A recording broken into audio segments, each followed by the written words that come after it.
नमस्कार, आप देख रहे हैं न्यूज़ 24 स्वच्छता भारत। मैं तनु सिंह से उपस्थित हैं ओमकार सिंह ठाकुर विक्की भैया, अपने दल एस के युवा मंच के प्रदेश सचिव, प्रदेश महासचिव। नमस्ते सर।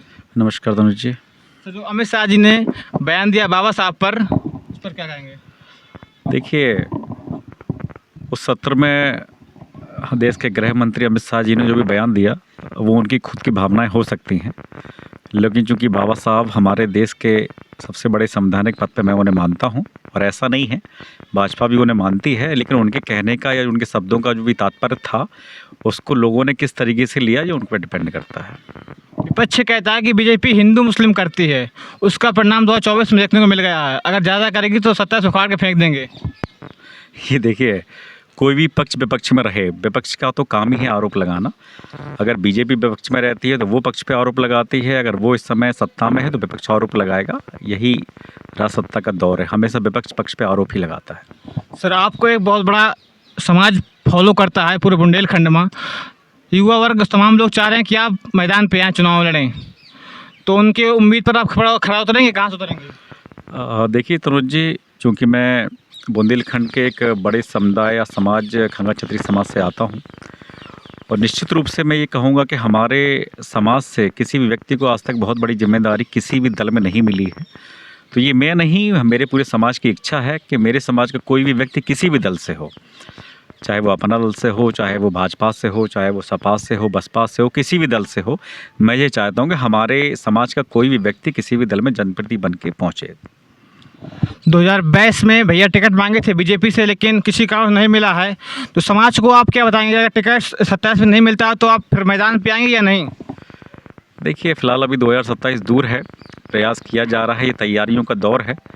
तो तैयारी तो है, क्योंकि कोई भी व्यक्ति जब राजनीति में उतरता है तो उसका एकमात्र लक्ष्य समाज सेवा होता है, और समाज सेवा के लिए आपको विधानसभा जाना पड़ता है, लोकसभा जाना पड़ता है। तो ये लक्ष्य है हम लोगों का कि 2027 में माई से प्रार्थना है कि कैसे भी करके प्रयास भगवान करे या हम लोग करें, प्रयास किया जाए कि 27 में हम लोग मैदान में उतरेंगे।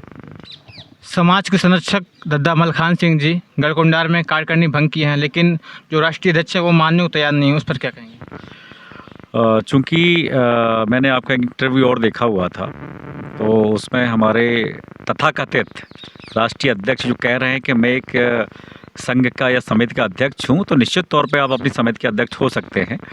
लेकिन कुछ समय पूर्व आप ये कह रहे थे कि आपके संघ के संरक्षक माननीय दद्दा मलखान सिंह हैं, उनके द्वारा कई पोस्टें डाली गई हैं। उस समय उस मंच से संबोधन भी किया गया है, चूँकि उनको राष्ट्रीय अध्यक्ष हमारे स्वर्गीय उदय सिंह पिंडारी जी और दद्दा मलखान सिंह ने गढ़कुंडार के मंच से बनाया हुआ था।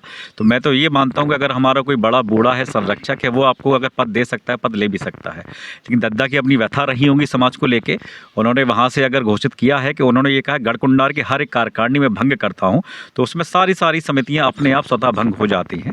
क्योंकि जैसे वो समिति बता रहे हैं, तो ऐसी समिति हर जिले में बनी हुई हैं। हमारे जिले में समिति बनी है, ललितपुर जिले में समिति बनी है। समिति का अध्यक्ष है, आप बिल्कुल अपनी समिति के अध्यक्ष हैं, लेकिन दद्दा हमारे समाज के सर्वोपरि हैं।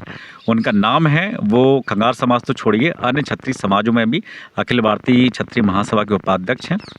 उनका निर्णय हमारा समाज सर्वोपरि मानता है। आप निश्चित रूप से अपनी समिति के अध्यक्ष हो सकते हैं, लेकिन आप गढ़कुंडार के राष्ट्रीय अध्यक्ष नहीं हैं। सर, समाज के युवा, समाज के लोग इस बात से परेशान है कि समाज में कम से कम 3 से 4 राष्ट्रीय अध्यक्ष हैं। वो ये सोच में है कि जाए तो किस तरफ जाए?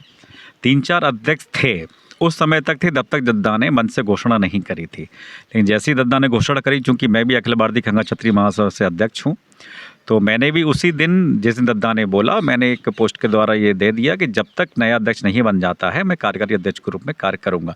यही आपकी भी नैतिक जिम्मेदारी बनती थी। दद्दा बड़े हैं, बूढ़े हैं, समाज के सम्मानी हैं। आप भी निश्चित रूप से अगर दे देते आप इस्तीफा, तो भी आप गढ़कुंडार के अध्यक्ष तो या अपनी समिति के अध्यक्ष तो कार्यकारी तो बने ही थे ना, क्या दिक्कत थी इसमें आपको?